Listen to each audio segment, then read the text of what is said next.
विदेशी माटी दुबई रे जनजाति शिल्पी माने चमकिले।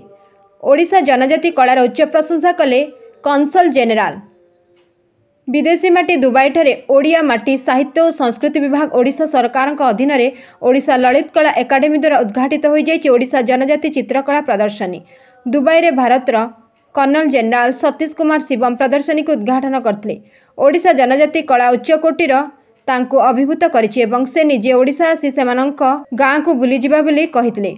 एभली प्रदर्शनी आयोजन द्वारा ओडिशार जनजाति शिल्पी मानक प्रचार और प्रसार सहित भारत और दुबई परस्पर पारंपरिक संस्कृतिर विनिमय हो पारिबो बोली अतिथि माने मत प्रकाश करथिले। ए अवसर रे एकाडेमीर सभापति अंतर्जातीय ख्यातिसंपन्न बालुका शिल्पी पद्मश्री सुदर्शन पट्टनायक अध्यक्षता करथिले।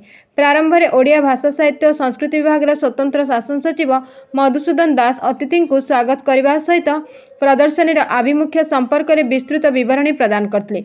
प्रथम थर विदेश माटी रे दुबई ठारे ओडिशार जनजाति चित्रकला अंकन करी ओडिशार कला संस्कृतिर निखुण चित्र प्रदर्शन करथिबारु शिल्पी माने समस्त उच्च प्रशंसा करथिले। विनोदिनी